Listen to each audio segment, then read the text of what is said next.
How silly would it be for someone to come to you and say, I just don't understand why you're a Coca-Cola. And you'd be going, what? Why I'm a Coca-Cola? That doesn't make any sense. That's crazy. But yet if somebody says you're unlovable, we somehow believe it rather than go, sounds like Coca-Cola to me. And so I use the Coca-Cola technique to detach myself from that nonsense, because it's nonsense. It's not the truth. Thank you for joining me. This is a video about 20 insults you commonly hear in a narcissistic family, from very subtle ones to very extreme ones. Have you ever been told you're just too sensitive? You're just so selfish. If so, you're not alone. If you heard something like this from a parent, you know the pain it causes. Now, other families besides narcissists can use these as well. In narcissistic families, insults aren't just words. They're strategic weapons designed to make you feel small, dependent, and powerless. I'm Jerry Wise, and for over 45 years, I've helped people to break free from toxic family dynamics. My mission is to help you discover the self you were never allowed to have. A strong, confident, and independent you. And together we build a life free from control, manipulation, and emotional pain. Let's break down the types of insults you often hear in narcissistic families, from most subtle to the most extreme, why they're so destructive, and how you can begin to protect yourself.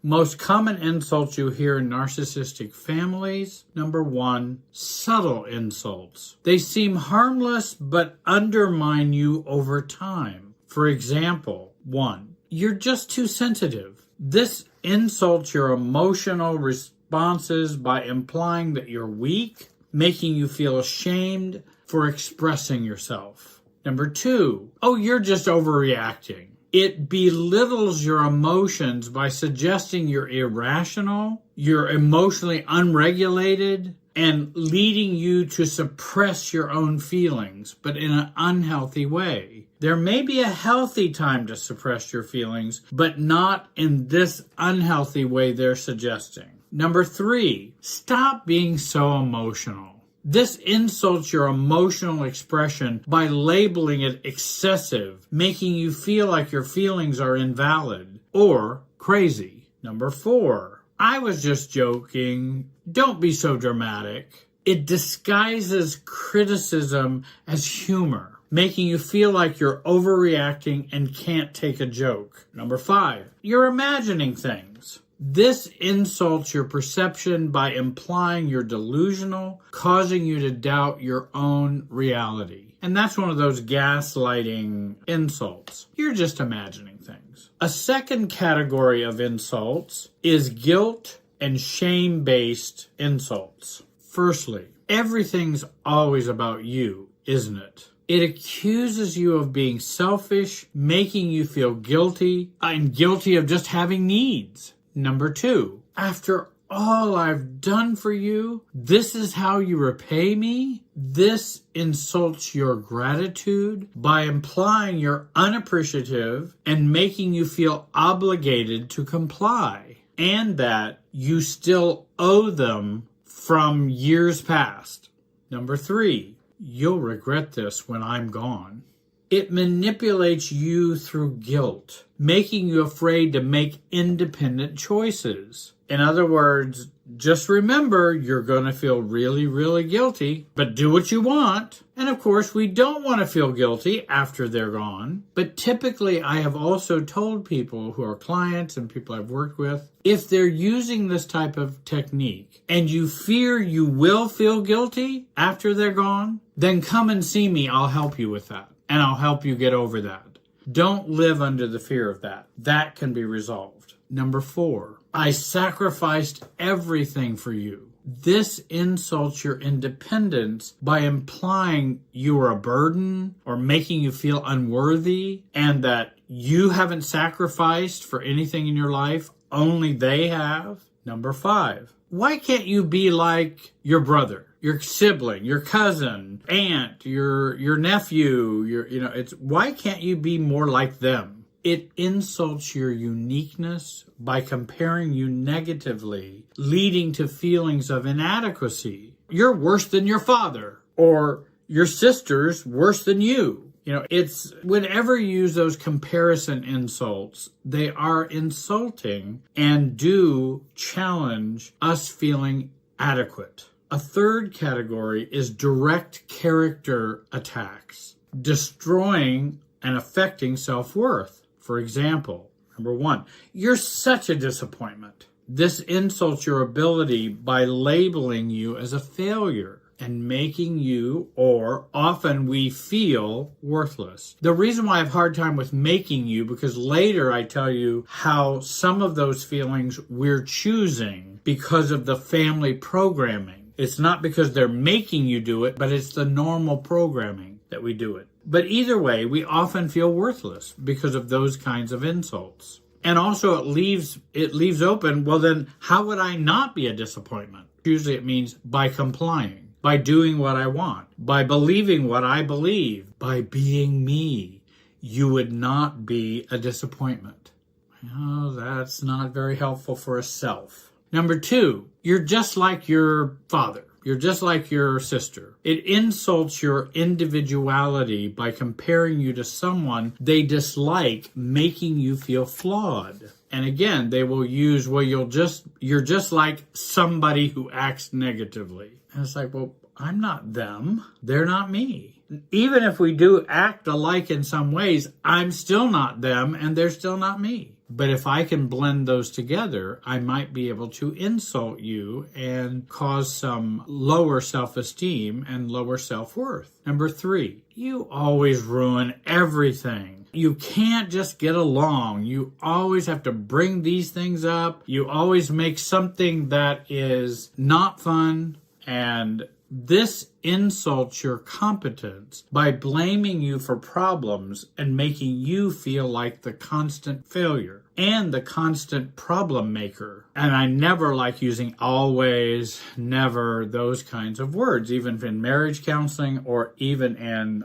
when we talk about, you always ruin everything. Did I ruin yesterday as well as the day before and the day before that? Always ruin everything? Because it's an overstatement meant to insult or to demean someone. And then fourthly, of course, we have, well, you're so selfish. You're just so selfish. It attacks your character by implying you don't care about others, making you feel guilty for prioritizing yourself. If you go, well, this is what I would like to do. Oh, that's selfish language to use I, because you should be using we or what I think we should do. So you can't have a boundary, you can't have an opinion, you can't be unique or autonomous without being selfish, because you're just all stuck on yourself. And of course, that's a very distorted view of selfishness. And the ultimate selfishness is to try to control someone else's selfhood while affirming your own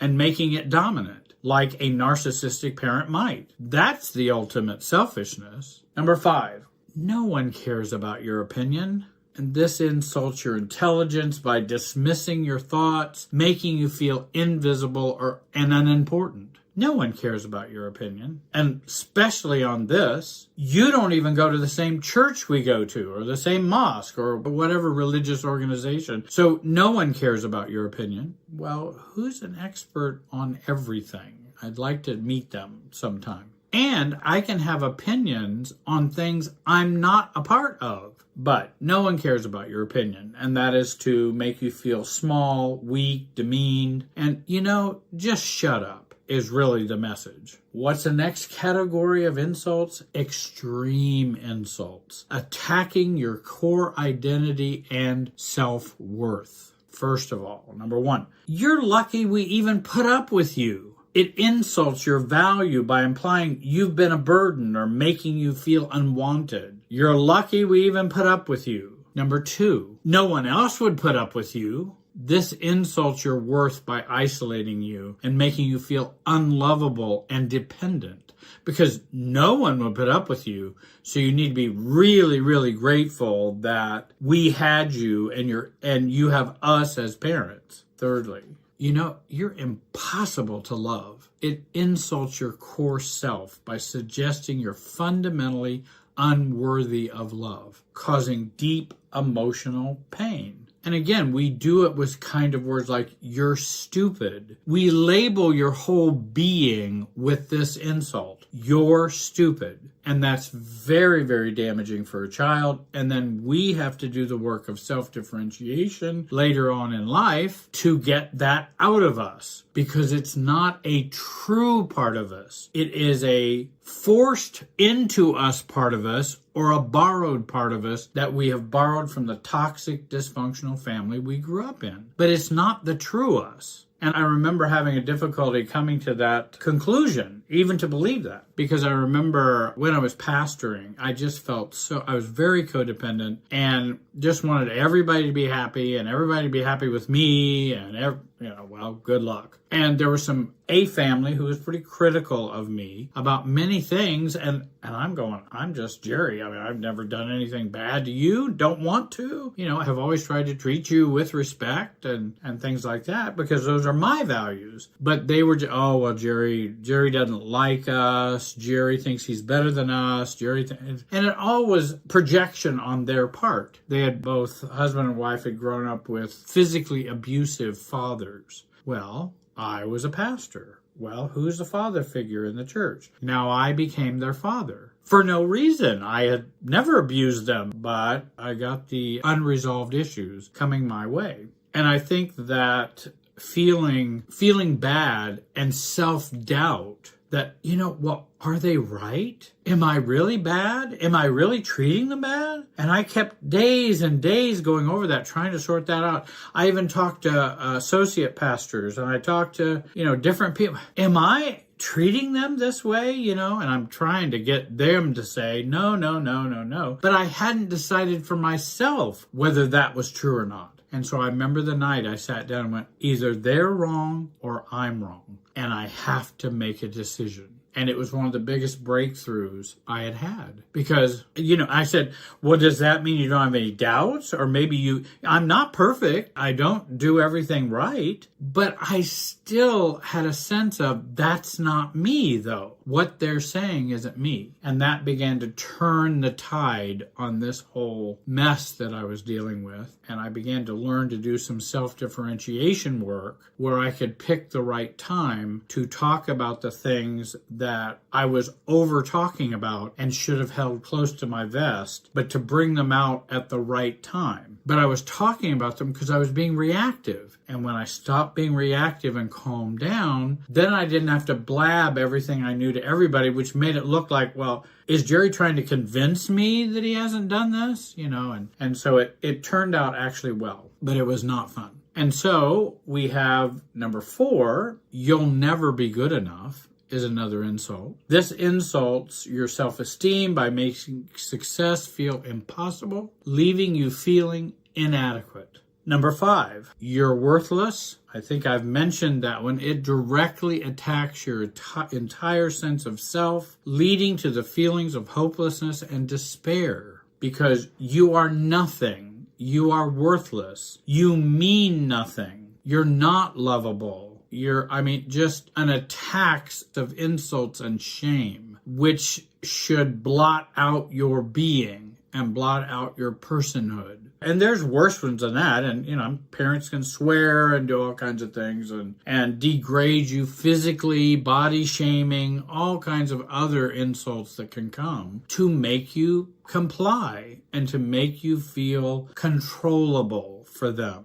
So, why do these insults do more than hurt your feelings? Because they have shaped and reshaped our identity, eroding our self-worth, leaving you dependent on their approval. Now I spend the rest of my life trying to convince them I'm not worthless, and that I am worthy, and that I am lovable. And so I have to spend the rest of my life doing that. Now, that's a very exhausting thing to do. Often you have to do it a while until you're ready to give it up. But that's hard to give it up, because if I give it up, then I cannot have the fantasy or the dream of having the parent I always wanted, who actually cares about me, who actually loves me, who actually supports me. So if I give up the belief in what they're saying, then it kind of throws into stark contrast. This isn't going to happen, and you're not going to have the parent who will parent you in a loving, mature, nurturing, caring, adult way. If we're both adults, the parent and us, it's not going to happen. And many of us don't want to give up that fantasy. I certainly did not. I thought, well, let's just keep trying. If we just keep trying, something might happen. Well,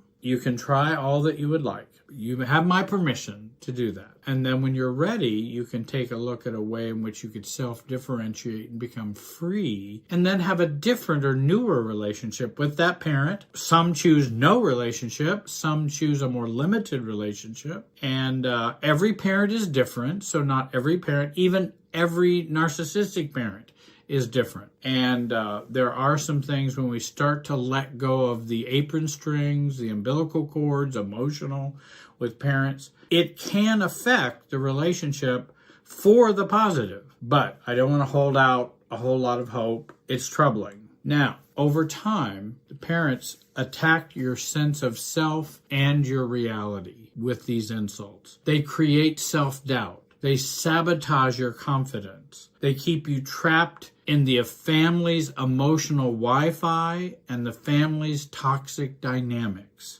And one of the things I do is help people turn off the family Wi-Fi and cut the cords with the family toxic dynamics. And by the way, I don't mean by that you never talk to your family or never with them. I'm talking about the internal process of disconnecting from the family's toxic dynamics. Self-differentiation tips to break free from narcissistic insults. Reduce your reactivity to their insults. Learn not to care and stay calm. Those are not easy things.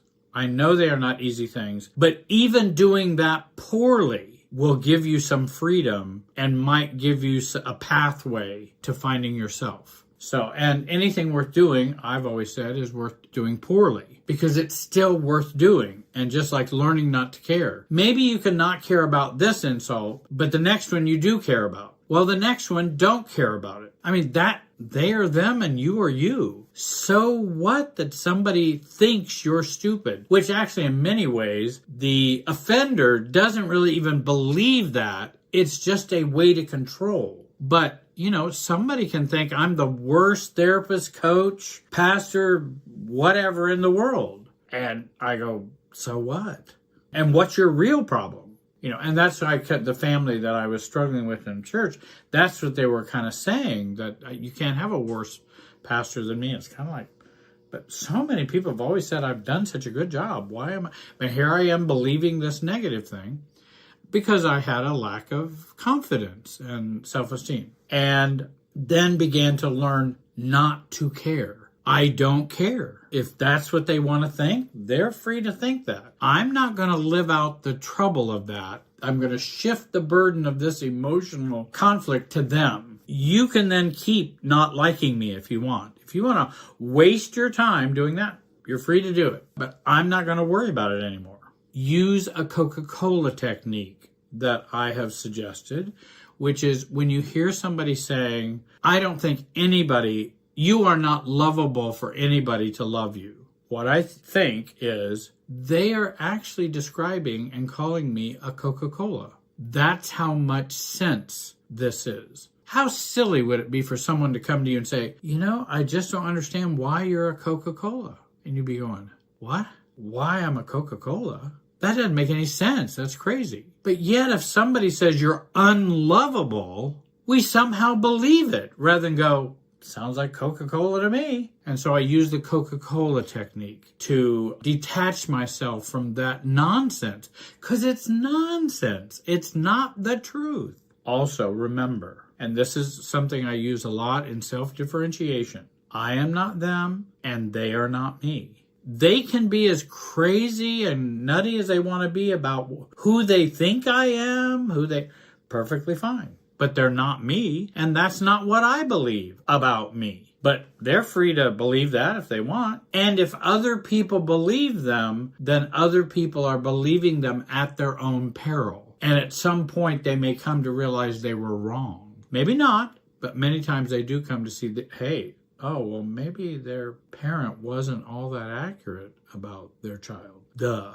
Maybe not. Ask. If they never change, and they're going to continue to do this forever, for the rest of your life, how would you feel? How would you think? And how would you behave differently? And then I will also add on there, what kind of relationship would you like to have with them? They're not going to change. Not one bit.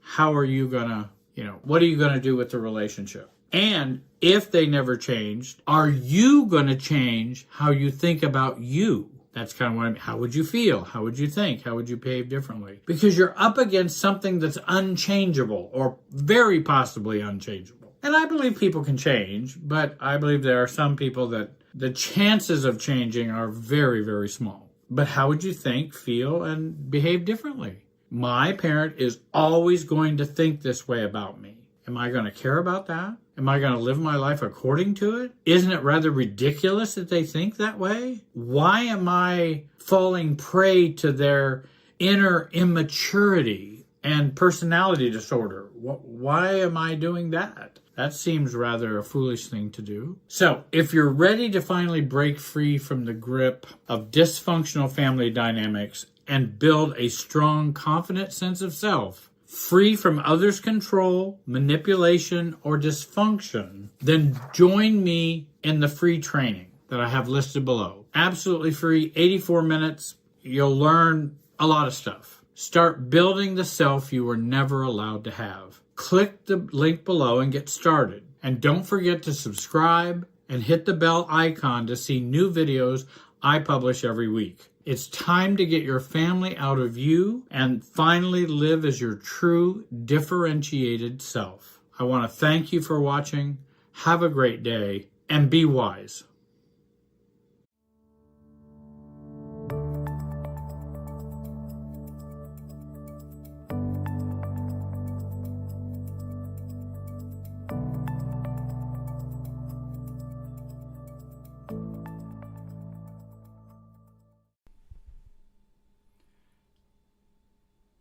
Hello, my name is Jerry Wise, and I am a marriage and family expert and a self-coach and a self-expert.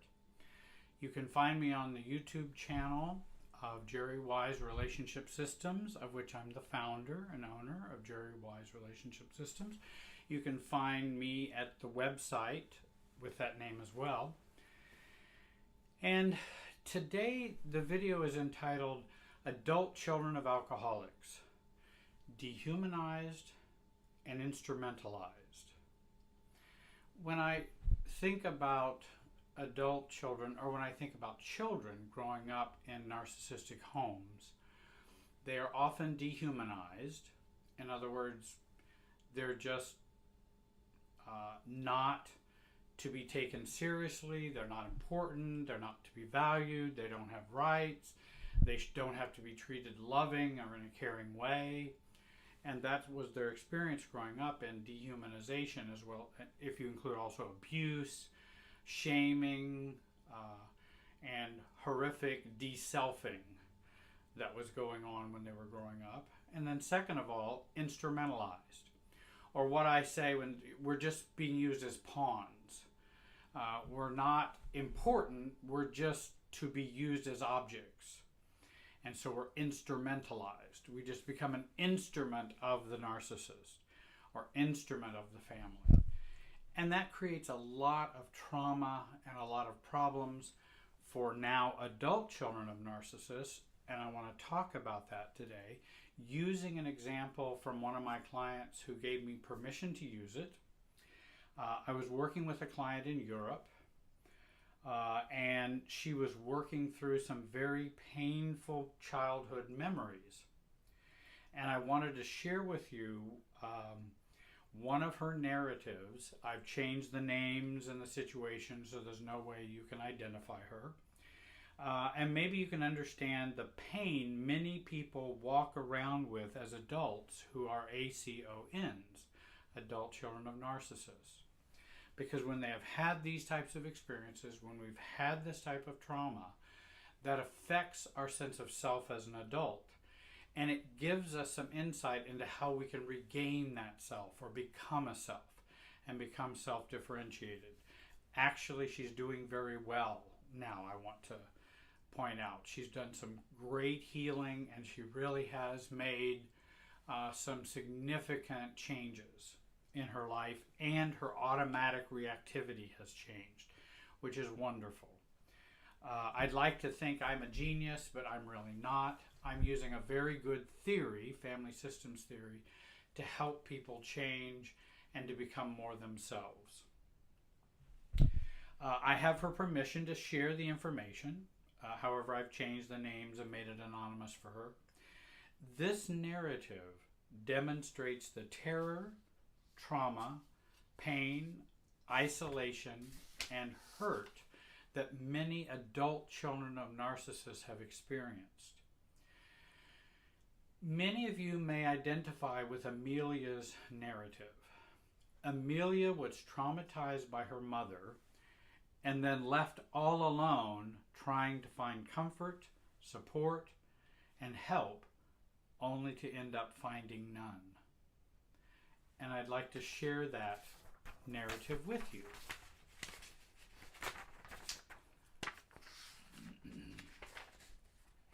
Let me arrange my pages here so that I can continue on after I've shared the narrative with you.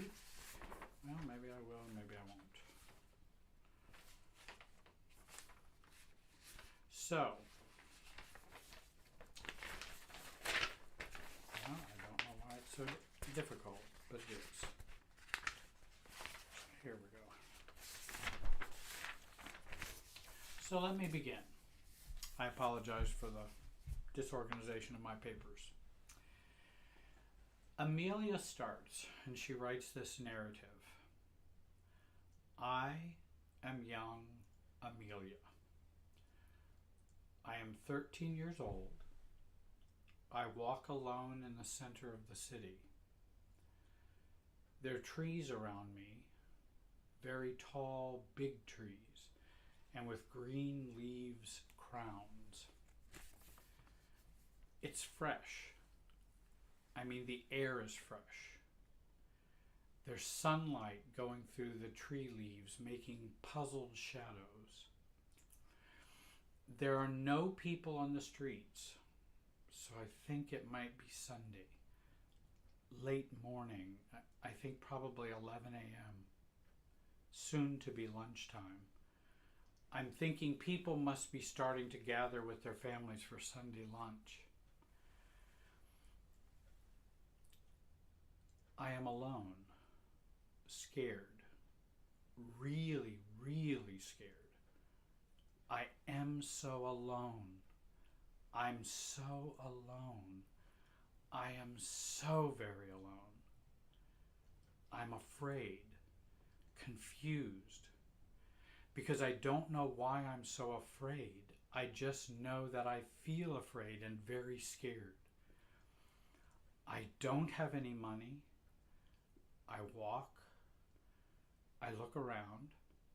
Actually, I don't look around. I am just thinking of what just happened. The shouting. There was lots of shouting and scary faces, or a scary face. Eyes almost popping out of their orbits. This is my mother. She is very angry with me. It's Sunday and my dad is not there. He must be working. He works long shifts or he's out of town. My sister must be in another city. So it's just me and my mother. Mother is cleaning. Yes, she was cleaning with a vacuum machine. She shouts that we live like pigs. And she shouts how horrible her life is. What a bad, horrible life she has and how she doesn't deserve this. And that she prefers to die. She shouts, "Oh God, I better kill myself." so I will disappear. I better die, so I'm tired of living this miserable life. I'm so fed up. Then she turns towards me. You. How can you do that? I'm not sure what I've done. How can you put your clothes there? This is not where you should put your clothes. You're a dirty bitch. Did you grow up on the streets like a homeless whore? Are you homeless without a family and a mother? Is this how I taught you to keep your clothes? Huh? Continue cleaning. Why are you not playing? Why are you not practicing the piano? Did you do your homework? You all are just a bunch of homeless peasants. She means all of us. My dad, sister, probably the extended family too. I can't take it. I'm shouting back and trying to put my shoes on and trying to go. I am shouting back and she is beating me. She shouts, "Where are you going? You peasant, homeless, worthless, go, go, go away. I don't want to see you." I feel dizzy. It's like the world around me is calm and surreal. And I'm just moving through a very thick air. I feel like I'm underwater and can't use all of my senses. And I can't breathe. I feel pain. Such big pain in my chest. It's almost, I can't breathe. There's no one there for me. I can't call anyone. I can't go anywhere. I feel lost. I feel tired from crying. And I feel ashamed. I feel so ashamed. If I only had put these clothes in their place and practiced the piano yesterday and probably at least started my homework, she wouldn't be so angry. I'm passing by my friends' houses as I'm walking alone in the city center, and I hope they don't see me. I hope no one sees me at this time on Sunday. If they see me, they will know how inappropriate I am and how very unorganized I am.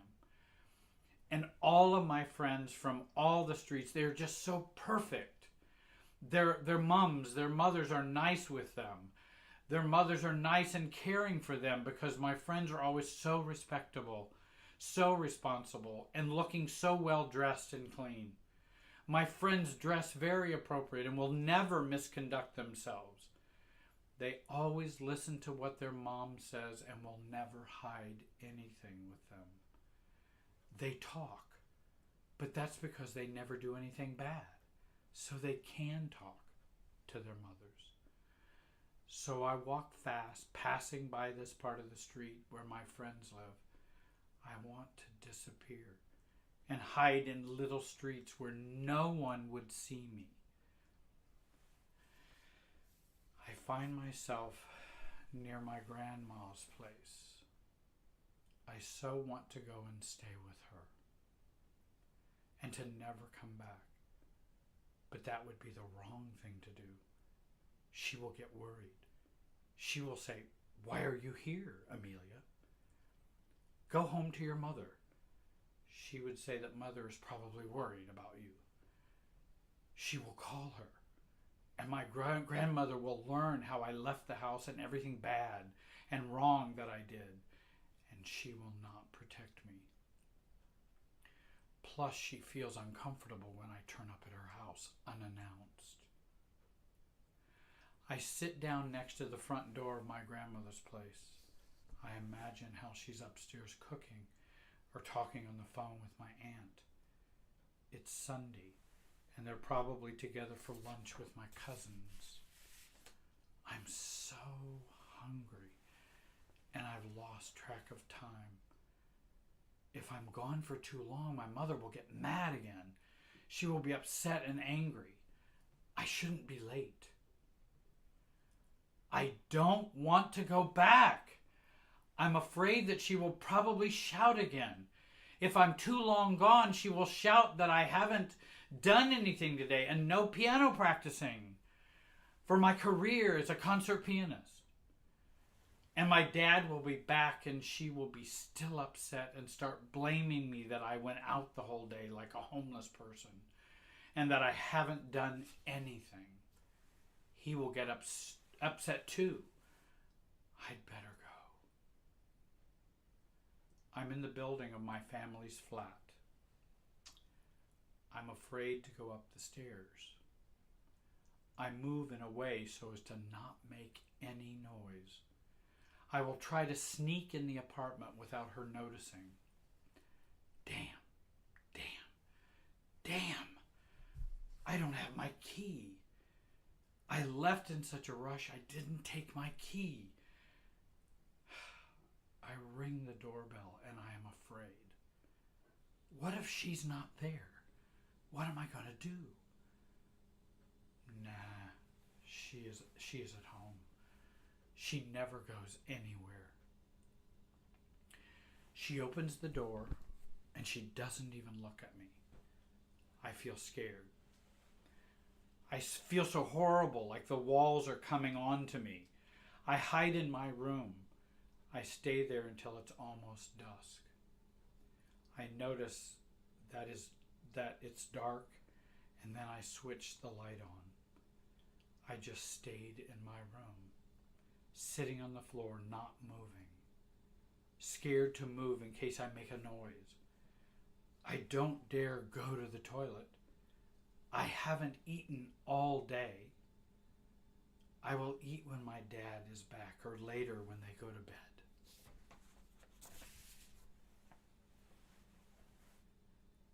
And this was Amelia's recollection of a horrible Sunday. For Amelia, the English is her second language. And she wrote this out so beautifully.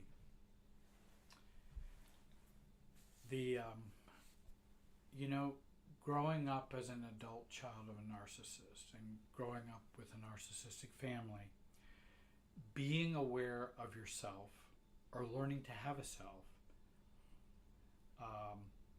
or being a self was very, very dangerous.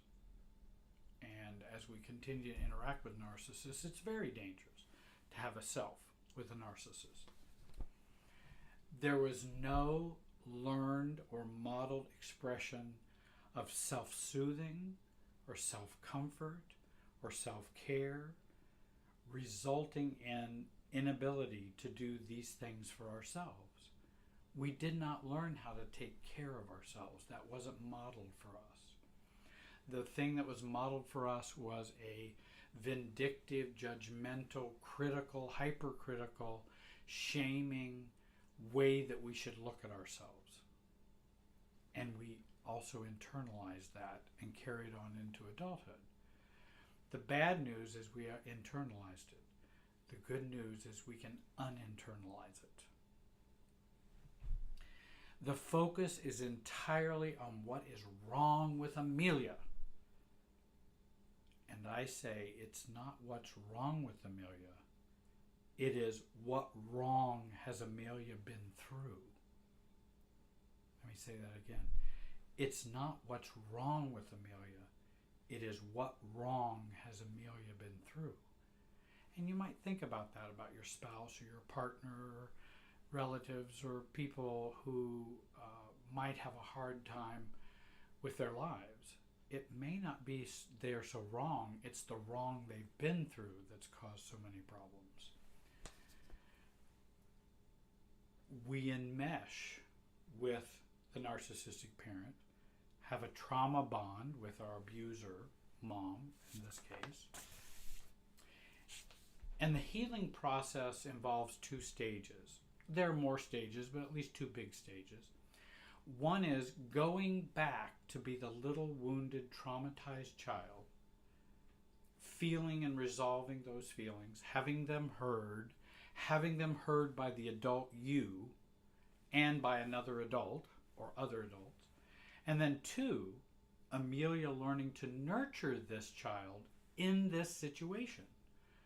So she had two assignments. One is to be the 13-year-old, and then one is to be the adult comforting the 13-year-old. Actually, the second one was harder than the first. And many times it is. Though it can be hard to do the first assignment, but the second assignment can be really difficult. How do you comfort, soothe? Because I didn't learn how to do that.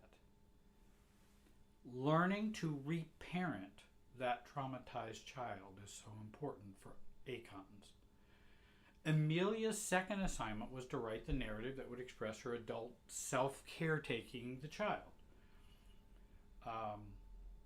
But this step is very essential. Our adult lives don't work well because we internalize the narcissistic parent and parent ourselves the same way they did. And we tend to dehumanize ourselves and instrumentalize ourselves. I'm just an object, and I'm not really, should not be valued or treated like a human with compassion, understanding. And that's what we do to ourselves. So we do that so much. We also find people who will do that to us as well. If we heal our relationship to us, we will heal our relationship with others that we have relationships with. Amelia just becomes her mother to herself. When she is dealing with herself, we can learn to reparent ourselves and learn to love and soothe and care for ourselves and accept ourselves as developmentally growing rather than perfectionistically growing or all or nothing. Oftentimes, ACONs feel panic because they feel they will abandon themselves and that they would not be there for themselves. And that's a big problem because ACONs and adult children of alcoholics and adult children of abuse and adult children of all kinds of things end up abandoning themselves just like their abusers or their family of origin did. Reversing and changing that process is very important. Learning to be there for ourselves. And that's not easy to do, but we can learn to do it. That's a part of growing up and being adult. I'm going to be an adult who takes care of my inner child. Our path is to move from trauma, pain, hurt, anger, and fear to self. Amelia was never allowed to be herself, her authentic self. There is no room for other selves when you have a narcissistic parent taking up all the self space. She stated she was not allowed to have control of herself, nor any wishes or wants, not her own will. This was a common deficit for adulthood as well. And again, what we experience in childhood becomes themes for us in adulthood.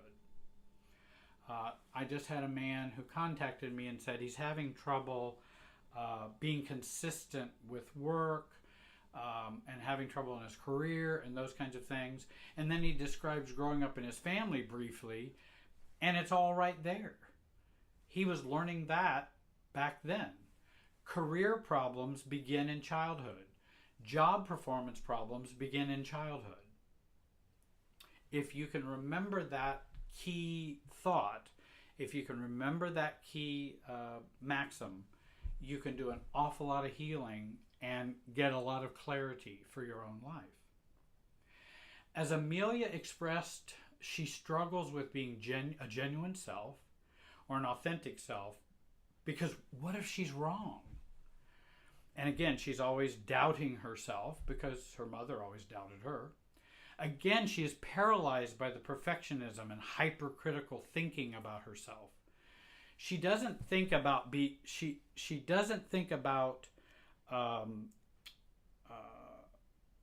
becoming a self in a developmental way, as I've mentioned, but in an all or nothing way.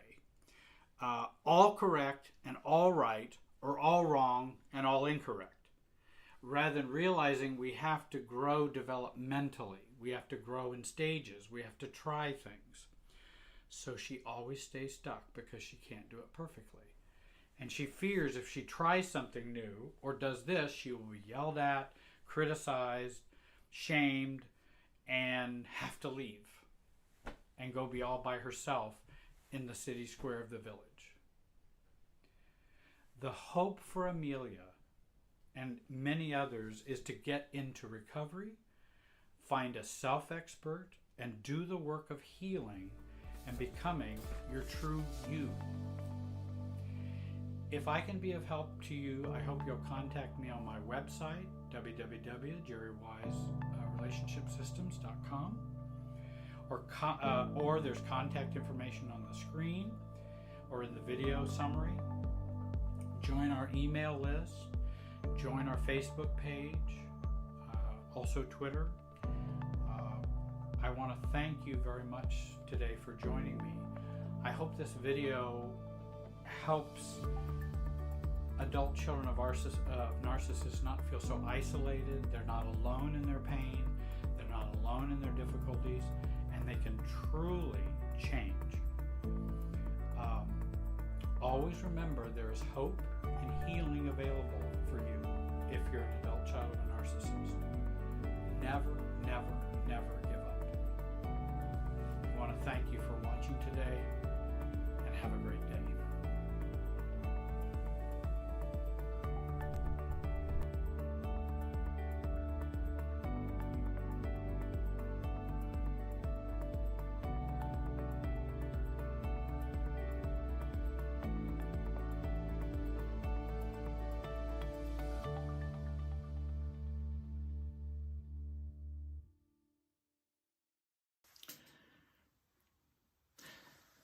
To have strong internal boundaries, we must identify our pseudo, fake, or systems-triggered empathy for others.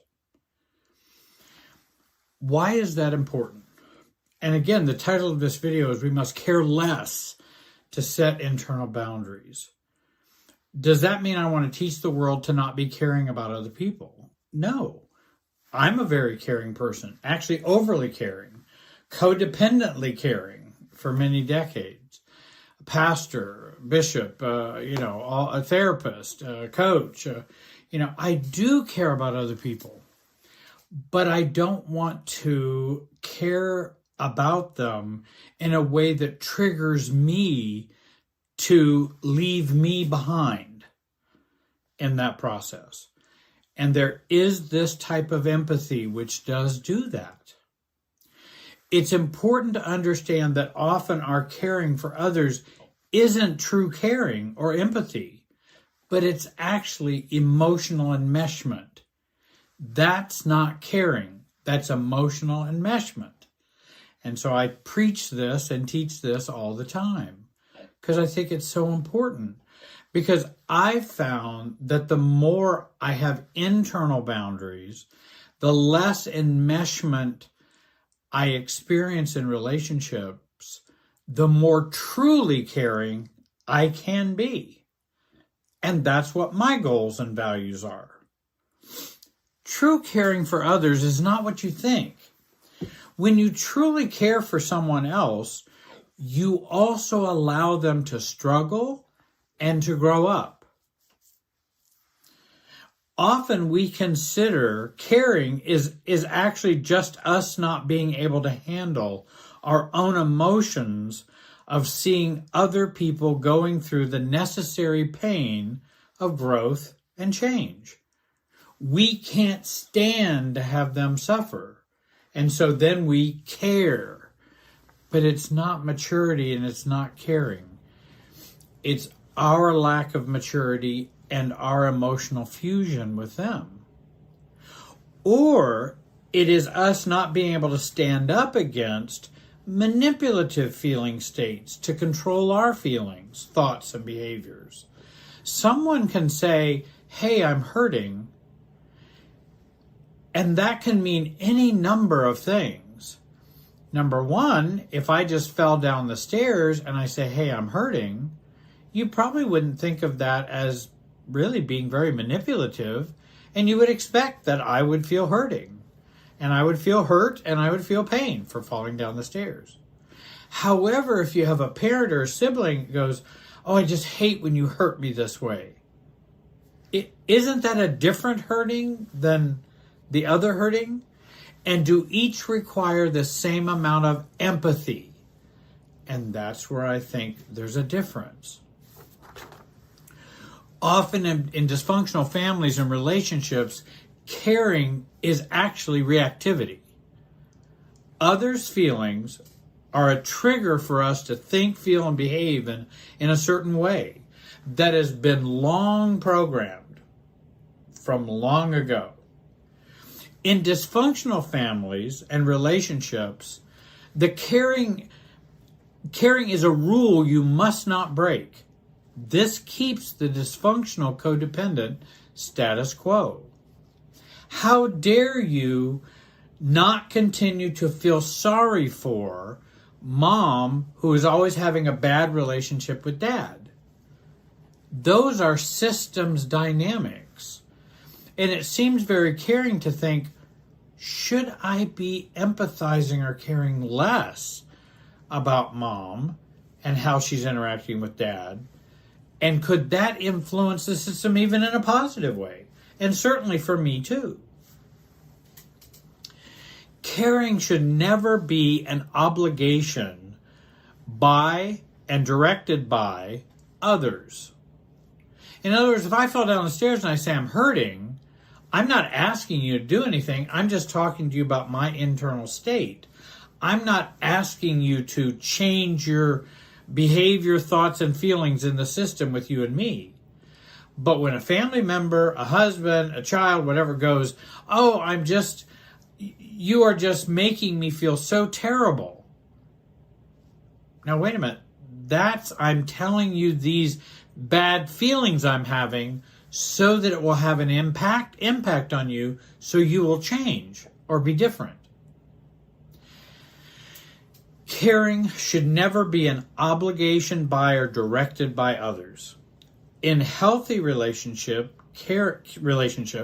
caring for others does not mean not caring for yourself.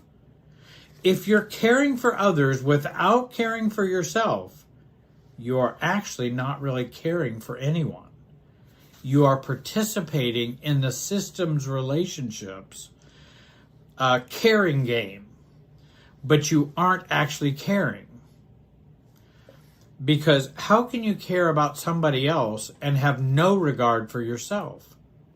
Now, does that mean a hero or someone who's sacrificial? Hey, if I'm going to go,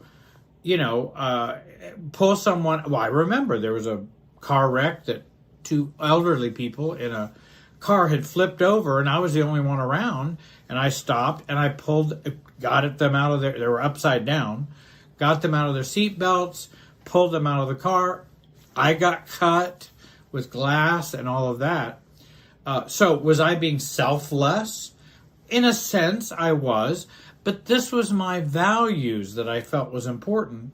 And they didn't have this wreck and want me to pull them out of the car to manipulate me to do anything. I didn't owe them.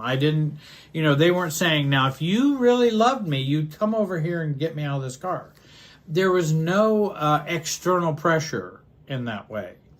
Now, could that mean I might get cut up? Yes, there is some sacrificial caring we can do, but we want to do that out of our mature self, not out of our inner child, neurotic, old issues self. I hope you'll like and subscribe and comment on this video. Boundary problems begin with fusion or enmeshment with another. We cannot set or maintain boundaries because we overfeel with them. And that's one of the things about setting internal boundaries. We overfeel. There's too much transference of emotions back and forth between us. And that's often what is the fatal flaw with setting boundaries. And it will ultimately make boundaries into no boundaries. Also, our trauma or fear will bond us to other people in an unhealthy way. And And when we worry about what they will do, feel, or think, we over-empathize. We share too many emotions flowing back and forth between us, and we need to stop this. So if you notice, I'm saying stop allowing the flow of emotions back and forth between you. And one way to do that is think about as not caring. But actually, you can actually mature and actually care more if you practice that. And I found people to do that. I did that. I felt like I was so free to care in a much different way. Once I didn't, and I remember Edwin Friedman, who's a great author, he said, so we learned how not to care so we can actually care. And that's the paradox with self-differentiation and relationships. The more you don't care, the more you can actually care. I'm not talking about narcissists. This is not a message for narcissists. This is a message for most of us who are more codependent and have many issues and struggles from the past. And with that emotional flow back and forth, we keep pinging each other with those feelings. Reactivity, looks, attitude, behaviors, voice tone, words, as well as systems anxiety. We're programmed to have this anxiety in this situation and an action-reaction process. I remember when I was studying and went through chaplaincy for pastoral counseling. And that was one of the biggest things when you go in to talk with someone who's a patient. We were all codependents, and most all of us overcaring Christians and overcaring chaplains. And so we'd go in and, we would just be overwhelmed by their pain, their feelings, their, suffering that they're going through. Some of them are certainly legitimately suffering. They're in the hospital. They may be very ill. But I'm not going to be able to hold space with them and to be with them in a real, mature, caring way if I stay stuck in that emotional transfer back and forth between them and me, which I learned growing up in my family. That was the norm. And so we had to learn how to care less. And it really was a paradox in that we could learn to care less, and then we end up actually caring more in a more effective way. And we became much more effective chaplains. Not because we didn't care about anybody, but we knew how we could care without being totally enmeshed with their pain or feelings. That's the internal boundaries we want to have. I want to know where I end and you begin. Well, if you're first a chaplain, you go into the hospital room, you don't know where you end, you don't know where they begin. It's all just meshed together. And then, of course, many times we get manipulated. We might even manipulate them. And nobody really comes out really being effectively cared about and helped in a responsive way. Having internal boundaries are those emotional states that include states like, so what? If my mom goes, oh, well, Jerry, I just don't know why you always want to hurt me like this. Well, it's kind of like, well, so what? I mean, I'm not causing it. I don't know. Now, I'm not trying to be mean or aggressive. It's just sometimes a so what response can be very helpful. An internal so what response. I don't tell everybody, see, so what? It's my internal that I'm trying to keep myself autonomous or differentiated. I'm not responsible for your feelings or your thoughts. I am not. It's not my responsibility to care about your hurt, anger, worry, or sadness. Do you know that's even true in a therapy session? When I first started doing therapy with clients, I felt responsible for all their feelings. I went home and worried about all their feelings. What good did that do for them? And it didn't do any good for me. then I began to realize these are not my problems, not my feelings, not my worry, not my sadness. But it doesn't mean I can't care. I just don't want it flooding me. I don't want those emotions just flooding back and forth where there's no difference between me and you. Now, after I began to learn that, I could actually be effective in helping someone. I don't have to maintenance or care about your feelings. And I think it's very important, I don't have to maintenance or care about your feelings if you're not caring for yourself. And in fact, if you're not caring for yourself, then those negative feelings are going to continue to probably be a problem. Well, if I keep assuaging them, if I keep putting a balm or lotion or enmeshing codependent salve on top of them, how are they ever going to be resolved? So actually, I'm kind of in the way of you getting healing, help, and maturity. Others will use their hurt, anger, upsetness, and disapproval, making us feel we are causing them to keep bonded to us, and they feel our internal boundaries are hurtful. Like, sorry to hear you're feeling hurt, Mom. I think that's a reasonable comment to feel. And I'm saying, I'm sorry you feel hurt, Mom, but inside I'm going, it doesn't matter to me. That's your hurtness. And many times that hurtness is meant to get me to do something else. So I can still be appropriate as an adult. Sorry to hear that. But I'm not feeling guilty. I'm not feeling ashamed. That's your feeling of hurt. That's your anger. That's your guilt. That's your upsetness. And we, of course, want to take responsibility for our own behaviors. If I have intentionally hurt someone, then I should feel healthy shame. That's appropriate.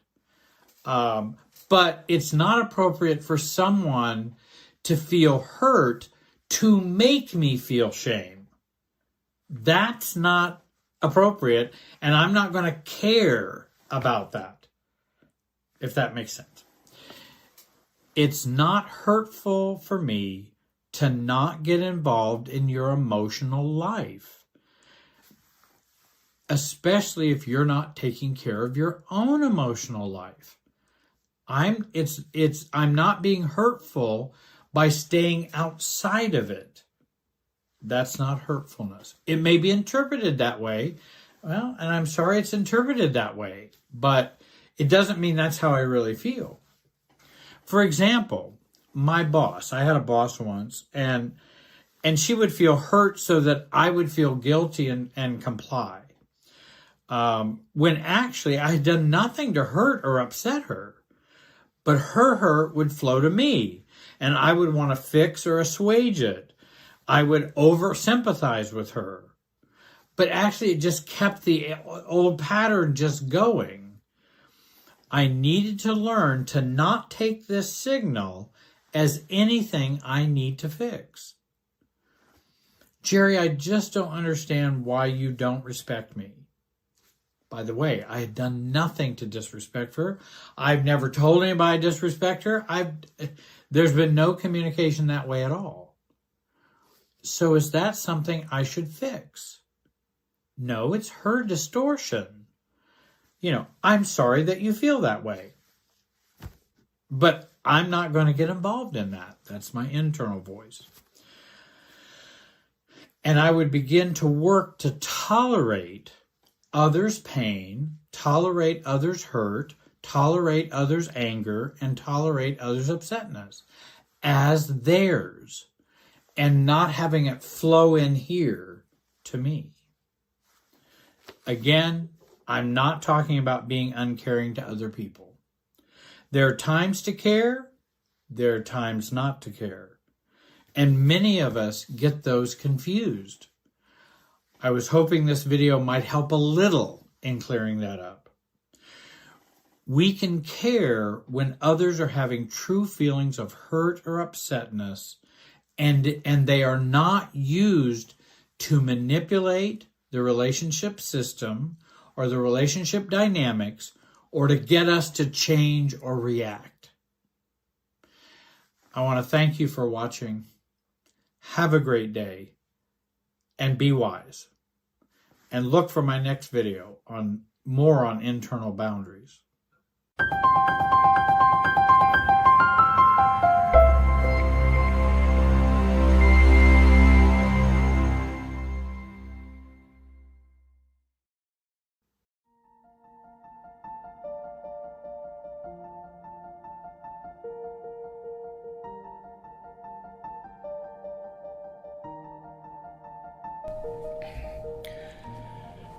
Happy holidays, everyone.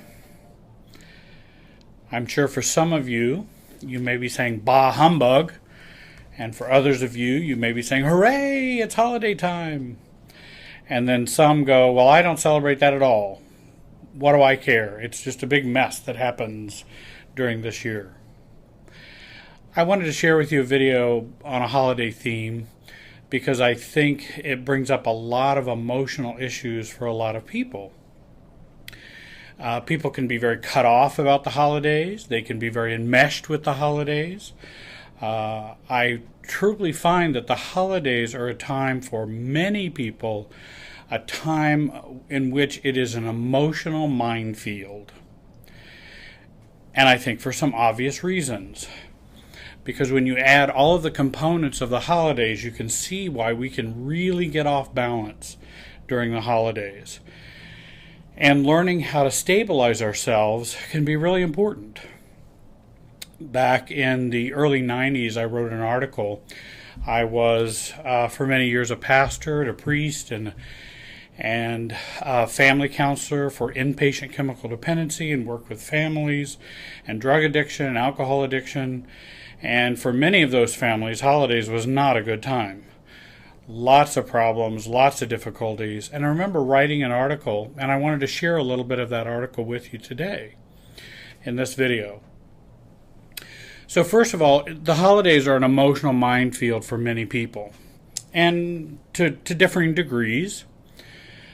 When you add family of origin, because often holidays means families, when you add expectations, when you add Madison Avenue expectations, when you add fantasies of what we hope to have happen, when you add past hurts or disappointments or pain, and then you add the stress of the overload of the many activities during holiday time, we now are set up for an emotional minefield in which we can step one way or step another and a bomb can go off. And we can find ourselves in a real spiral, either spiraling down into depression, spiraling with anxiety, spiraling with guilt. There are lots of problems that can occur. And I realize that for some people, holidays may be a nice time for them and it works out well. For a lot of people, it really does create this minefield of a problem. When I wrote the article back in the 1990s, I talked about the 4 Ds. And it was the 4 Ds of the holiday time. And the first D was disappointments. The second is dysfunction. The third was depression. And the fourth was destabilization. And these are all 4 things I want you to look out for this holiday. In terms of disappointments, I think you can kind of understand that a little bit from the standpoint of our Madison Avenue view of the holidays or Christmas, Hanukkah, whatever holiday you celebrate during the winter. The expectations are very high for what it's supposed to be like. Whether it's the Norman Rockwell view of the holidays, we have the holiday in which mom and dad are trimming the tree and the 2 children are in their pajamas helping, a sleigh ride to grandma's house, fireplace glowing, a 30-pound turkey, and a large family gathering around the table with grandpa carving the meat, and hugs all around, and a partridge in a pear tree. The Norman Rockwell, Leave It to Beaver holidays is for many people what they had hoped for what they had hoped would happen during the season. And what they find every year is it falls way short of the Norman Rockwell Christmas or the fantasy that we believe should be happening at our holiday time. And we can have lots of emotional reactions to that, because often our expectations are very high for what the holiday should be, ought to be.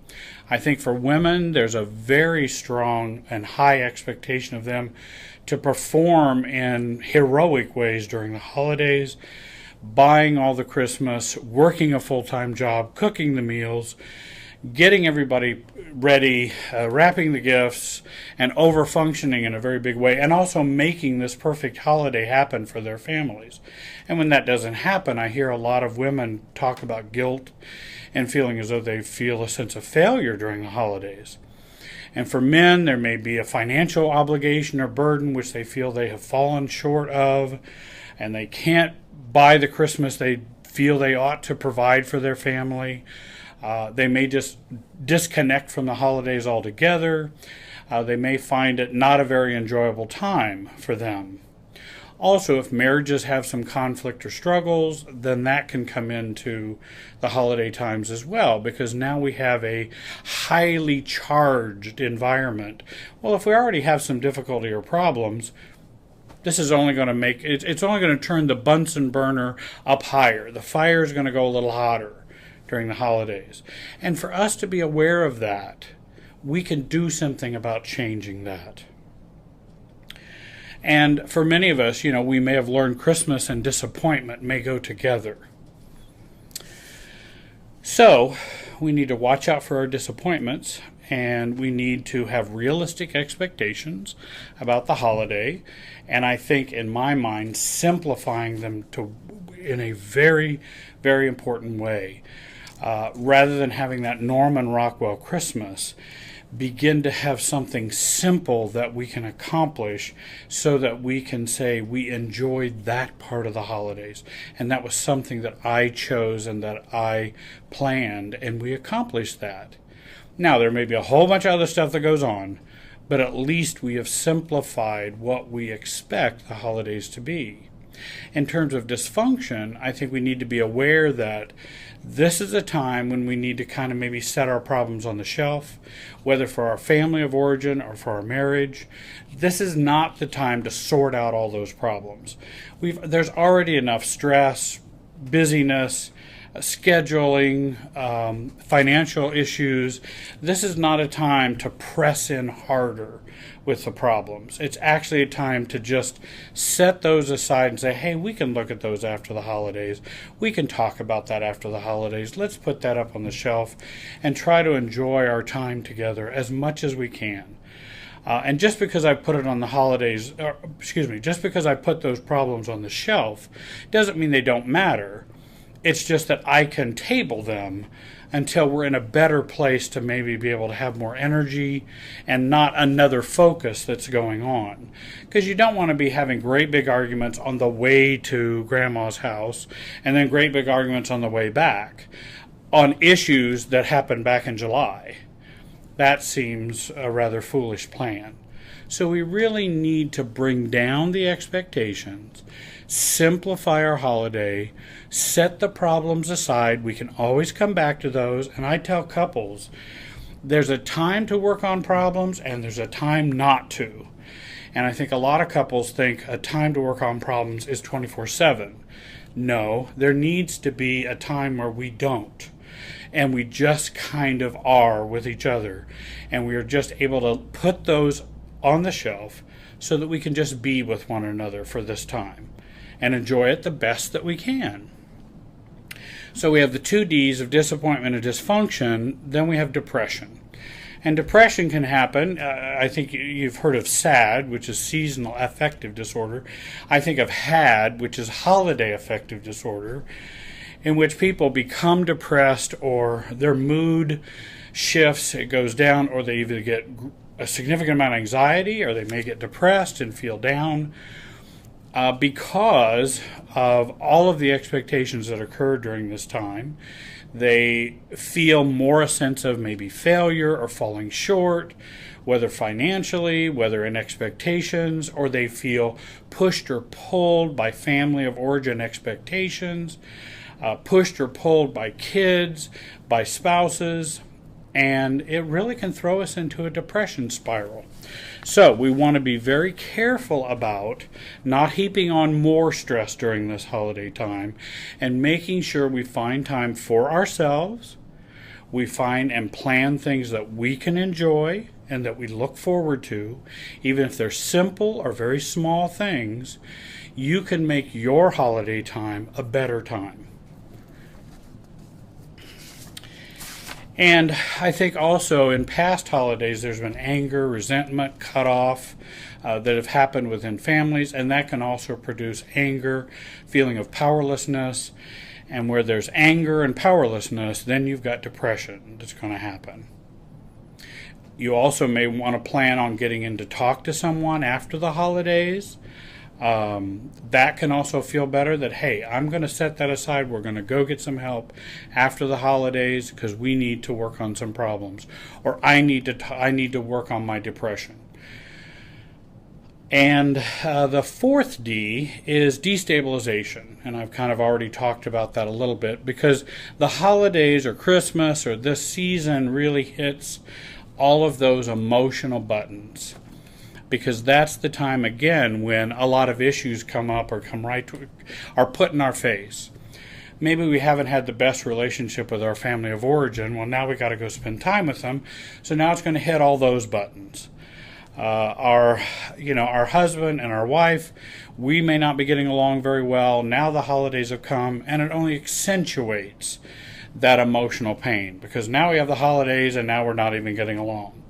And it kind of spoils a lot of the holiday for us. So destabilization is not uncommon during the holidays. I think the more we begin to work on self-differentiation, self-esteem, a love of self in a healthy way, I don't mean selfish way, a love of self and being a self, the less destabilization happens, and the more future holidays can be better. If you find yourself getting in all kinds of destabilization going on and spiraling and emotional problems and difficulties during the holidays, you really want to plan on getting some help, because you don't have to stay there. You don't have to be that way. You may need to get some help so that your future holidays can be a lot better. And I think one of the points I made in the article was Christmas begins, or the holidays begin, with a healthy you. And they really do.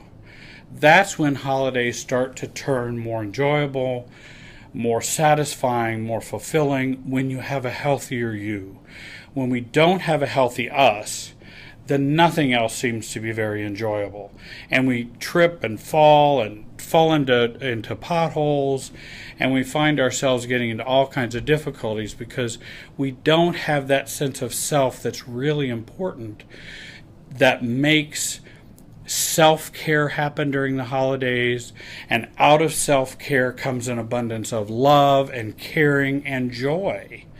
And I think that comes first out of self-care, because it's very hard for me to give to you if I don't know how to give to myself. It really becomes very difficult, and there are lots of traps with that. Whereas if I can give out of the abundance of what I feel inside, that certainly makes the giving a lot easier, a lot deeper, a lot richer, and it makes the holidays more enjoyable. I want to talk about some rules for relating to the family during Christmas or the holiday times. These might be helpful to you in your plan up to the holiday season here. You may want to use the holidays to be assertive with your family, but not confrontive. This is not the time to confront, either with spouse or with family of origin. It's okay to be assertive, and it's okay to declare your own sense of self that this is what I need or want, but confrontive is not going to be a good plan for the holidays. Remember, no one can meet your unmet childhood needs but you. No one can meet your unmet childhood needs but you, neither your spouse nor your family of origin. Avoid emotional triangles with others. In other words, you be responsible for your behaviors, thoughts, and emotions. Let others be responsible for their behaviors, thoughts, and emotions. When we get into our family of origin, we find ourselves lots of triangles can start to come up and push and pull us. Remember, you're responsible for you. Let others be responsible for them. Lower your expectations of your family. Stop hoping they will become the family you always wanted and grieve that loss.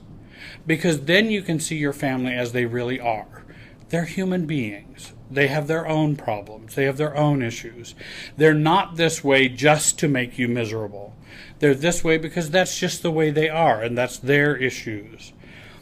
And if we can take off that mantle of them needing to make us happy, that can really make a big difference. Learn to forgive for the past. I think forgiveness during the holidays is a great time for a forgiveness theme. We really do need to let go and forgive, and that's not easy. If it's necessary, look elsewhere for your holiday fulfillment besides your family. In other words, if you've got these events that you have to do and they're not all that enjoyable, plan something enjoyable for you that you do look forward to.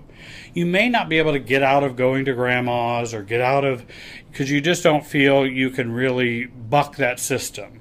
Then go spend a minimal amount of time and show up, stay connected with your family in that way, but then plan something for you. And it may be outside your family or your family of origin. It may be with friends. It may be some activity that you would really enjoy. Plan safe holidays. Put some physical distance between you and your toxic family members. Avoid toxic members if necessary. In other words, if you've got a real toxic family that you're going to visit or whatever, you may not want to stay in their house. Stay in a motel. You don't have to stay with them. You can kind of put some distance between you and them. That way you're staying connected, but you're not in the middle of the toxicity. Work at letting the child play and experience the joy of Christmas or the joy of the holidays. We have a couple little children in the waiting room here today, and I was watching them, and I thought, how wonderful for these little kids. And they were just playing and innocent and having a great time.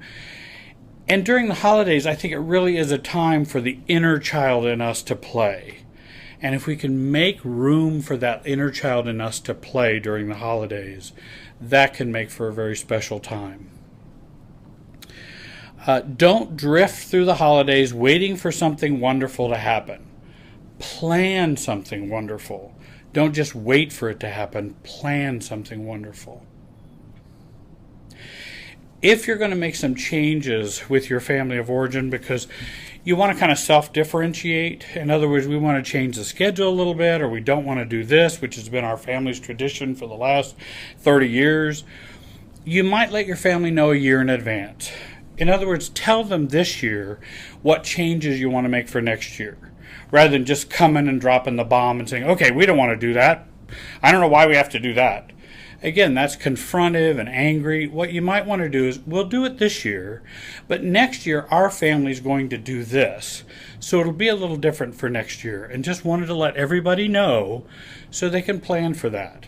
I think that's an easing into the changes and easing into the differentiation within the family. I think it goes a little smoother. You still may get some resistance, but at least you've acknowledged that this would be important for them. You're valuing and respecting them while making changes for you. And I think that's very important. How to have the best Christmas, how to have the best holiday. I think it's important that we try to plan a relaxed and loving time with our family and friends. And that takes planning. Have realistic and non-codependent expectations about gifts. In other words, gifts are not everything. People are important, not just gifts. Try to plan a more evenly paced holiday. And again, that takes planning and scheduling. Talk with your spouse, talk with your family of origin about what you need in terms of that plan. And then you might want to develop some strong personal and family traditions of your own choosing, something that you like and you do rather than what your parents did or what your grandparents did. Plan some traditions that you want. There was a great book I remember reading many years ago. I believe it's still in print, and I want to recommend it to you. It's entitled Unplug the Christmas Machine, How to Have the Christmas You Always Wanted. And it's by Joe Robinson and Gene Koppak. I would recommend that to you because I always liked the Christmas pledge. And the Christmas pledge was this: believing in the beauty and simplicity of Christmas, I commit myself to the following: to remember those who truly need my gifts, to express my love for my family and friends in more direct ways than presents, to re-educate myself to the spiritual growth of my family or to reconnect with my higher power, to examine my holiday activities in light of the true spirit of Christmas, and to initiate one act of peacemaking within my circle of family and friends. And I always like that pledge at Christmas time. I hope you'll pick up the book and take a look at it. She has some great ideas about making Christmas a wonderful time. I appreciate you listening today. If I can be of any help, my number and email address is on the screen. I hope you have a happy holiday. Thanks for watching. Have a great day.